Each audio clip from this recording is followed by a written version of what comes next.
Decluttering isn't about organizing stuff or getting rid of everything you own. It's about creating mental space. It's about saving money. And it's also about improving your health. We live in a world that tells us that more is better. But science says otherwise. And today I want to show you why this is actually true. I'm starting my internship in September, so I thought it will be the perfect time to declutter around. I've been feeling super overwhelmed in certain areas of my home, so I thought, okay, let me make a video to help others discuss this topic, because all the declutters I've been seeing out there are literally just girls going over their stuff. Nobody's actually talking about why is it so important to actually declutter your life, your apartment, your little wardrobe. What is it that you get out of this? This is a topic I've been really passionate about, and I would love to share with you my journey on how to become a little bit more conscious consumer, give you tools and research that actually shows why owning less will make you happier. Well, first of all, let me change. Then we can get started. I have not mentioned the method I'll be using, so I want to mention that before I get into the research and all the dirty work. I'll be using the minimalist 90-90 method, and basically this is about taking an item and asking yourself, have I used this item in the last 90 days? And also you ask yourself, will I be using this item in the upcoming 90 days? And you know the deal. If the answer is both no, then you get rid of it. Now, this is not enough for me. What do I mean by this? Something else that I've been asking myself that truly helps me become more conscious about the things I own is, does this bring me joy? And the next question will be, does this serve any purpose? So ask those questions to yourself and decide whether you keep something or not. But now for real, let's get changed and get started. Here's something interesting. Psychologists call it the paradox of choice. The idea is that the more options we have, the more anxious and overwhelmed we actually feel. When you own fewer items, like clothes you really love, you make fewer little decisions every day. What to wear, what to use, it all gets simpler. And the best part, you save your mental energy for the things that actually matter. Studies shows that clutter makes it harder to focus and think clearly. On the other hand, a clean and minimal space is linked to more creativity and better problem solving and higher productivity. So decluttering isn't just about a nice looking home. It's about creating an environment where you can actually thrive. I am in the bedroom and I have a lot of things, like from here to here to there. I need to apply the 90-90 rule from Minimalism. I have a full bag with clothes that I should sell because this is a bag of money. Like, if I tell you that I've only used this coat 3 times and it cost me like 70 euros because it's really good coat. It's been laying on my closet for a long time. I don't know why I haven't put it in Vinted, and well, yeah, I do. It's called laziness, but that's not an excuse. So I'm gonna fix that. If I also tell you that I bought a dress and it still has the label on it from Bershka, but it didn't fit like I thought. Money sitting on a bag because I'm lazy. No excuse. But rather than throwing all this stuff, I'll try to sell it in the upcoming a month. I'm giving myself 1 month. If not, it goes to donation. That's it. I've been holding this, telling myself, oh yeah, I'm gonna put it on Vinted to sell it secondhand. I haven't. So it's been laying there. I know it's there. It's giving me stress and it has to be gone. It's either gonna be donated or sold because I'm a student and I need cash. As a truth, if that was not the case, I would 100% donate, and probably everything that does not sell, it's gonna go to donation. The location of your items, for me, has a lot of influence on whether I'm using them or not. So for example, whenever I want to moisturize my skin, I do it in the bathroom because I usually do it after showering because otherwise I'm just lazy. So I'd rather do everything at once. And I have here 3 or 4 pieces of moisturizer and I never use them. So these are gonna go to the bathroom and the rest can stay. Okay, now I can start the big part. I don't want to do this. I'm gonna do, behind is the bed, I'm gonna do keep, not keep. And then the no keep, no keep. Sorry, keep is chicken in Dutch, so I was like no keep. Keep in this pile, no keep there. Then whether it's donation or selling or textile recycling. So these are my 3 options.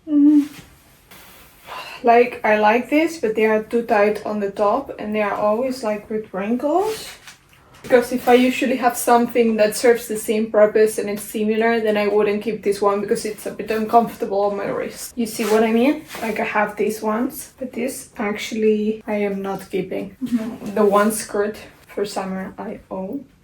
Some studies have shown that women with cluttered homes have higher levels of cortisol. For whoever does not know, cortisol is the stress hormone. What basically happens is that the more stuff visible in our home, the more overwhelmed we feel. It is not surprised that visual clutter competes for our attention, and basically it makes it harder for us to focus. So some of the benefits for decluttering are lower stress, clear your mind, and make your environment feel way lighter. This is how much it shrinked. Can barely close. Hell no. This should be a crime. I look like a salchichon or like a butifarra or something like this. Hell no. Yes, you see what I mean? This is exactly pants I use and has the same function as the other ones. Sorry babies, you're going away. These ones are nice. They are comfortable, and the other ones are going, the ones in the wrist. This is the same type of pant. The fabric though is more fresh because the other one is like more dressing or tailored pant, but this is too tight for me, so it has to go. Environmental psychologists found out that cluttered homes are often linked to procrastination, avoidance, and even feelings of depression. But the simple act of cleaning or organizing can reduce anxiety. That's why decluttering isn't just about your space. It's also a way to take care of your mental health. In fact, when I study or I'm about to study, I always have to have my desk well organized. I don't know if this is something that you also do. Let me know in the comments. Okay, I have this drawer in here for scarves and things like this. I'm gonna put everything in there. And here I'm gonna put the pajamas because it's more ritual for me. Decluttering builds discipline. Letting go of items is like training your decision-making muscle. Every time you say no to something that doesn't serve you, you practice resilience and intentional living. Decluttering becomes less about losing things and more about gaining strength and clarity. This is orange.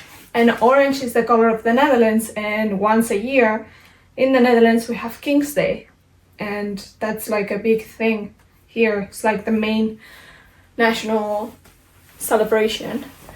So orange is the dressing code, and I think I should keep it just in case I ever go again, you know, because I don't have anything orange, so this is the one thing I have orange.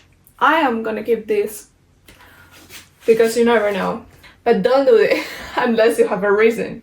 Because this is like a costume, I would think. Yeah, this is like a costume. I will keep it just for that one occasion.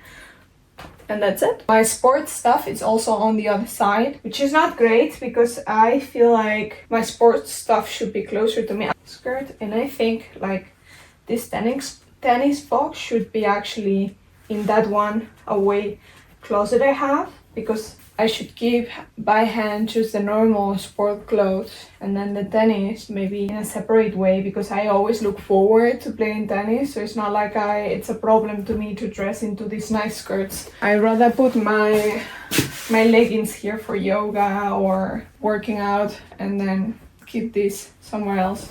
I have this not even once I've been using it. How sad is this?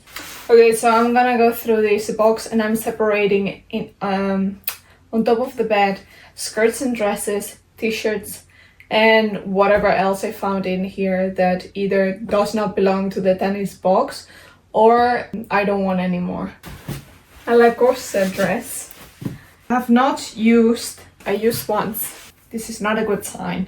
I'm gonna sell this. I also got this. Never wore it. I am literally separating into the throwaway box as I take out stuff. What is this? Another dress. Hey! Oh my god.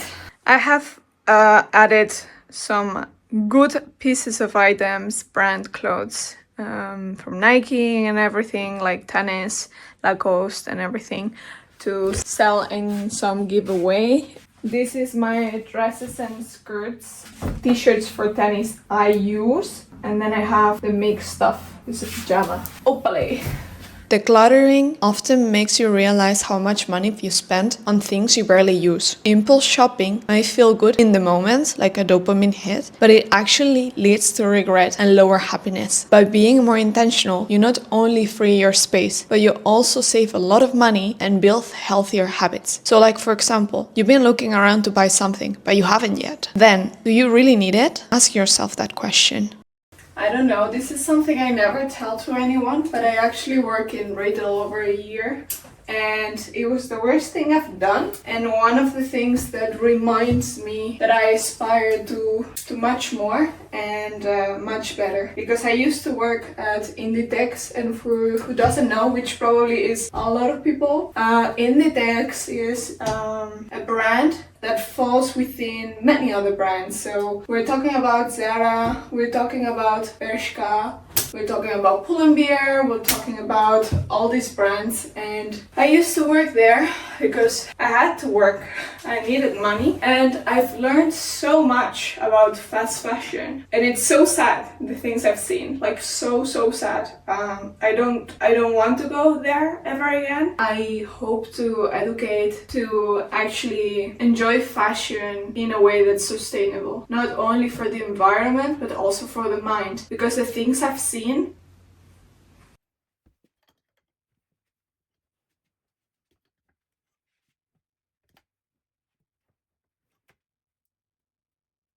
black and black. What is this? Black. Do I like black? How about the environmental impact? The average European throws away about 11 kilos of textiles every year. When we consume more consciously, we cut down on waste and reduce the demand for fast production. It might feel small, but every mindful choice contributes to protecting our planet. This is something I truly believe in, that small changes happen within, and therefore you have a huge responsibility, not only for yourself, but for the environment. I often hear people say, my impact doesn't matter, I should not change my habits because it's not going to make a difference. But it actually does, because if everyone thinks like you are thinking right now, we are not moving forward. So change begins within you and your mindset. So please, to live in a better home for future generations to come. We have this space. I'm planning to put the desk there in the middle and then the shelf all the way to that wall. Maybe you should take it from here. Una, dos, tres. Slide.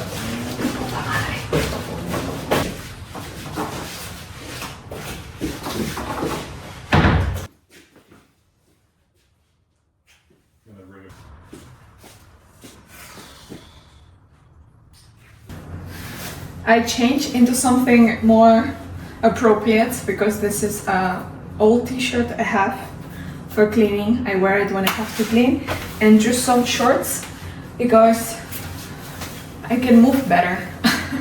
So this is my bathroom that I don't usually show because why would I? It's a small bathroom and we have a wash here. We have a few cabinets. Okay, so the idea is to go over this stuff and try to clean up the things I don't use anymore, see what I have there, because I came back from Korea and I haven't left it there without touching, so I don't know what is in there. We have some stuff in the shower. We have this cabinet, more of the same. It hasn't been cleaned in a long time also. And we have this one here. I'm not gonna be touching my partner's stuff, but he doesn't have much. If I see something empty, it's gonna go away. And yeah, Let's see. When we switch from quantity to quality, we start to appreciate our belongings more. Positive psychology shows that gratitude and intentional choice actually makes us happier. When you only keep what you love, what sparks joy, you interact daily with things that add value. And that's really where satisfaction comes from. So start asking yourself, does this really bring me joy? Is this something that provides me some sort of value? And if not, try to make rid of a few things that you own. If it holds emotional value, I always think it's okay to keep, but don't make it stress you out. Actually put it in a place that you visually see it and it brings you comfort in a way.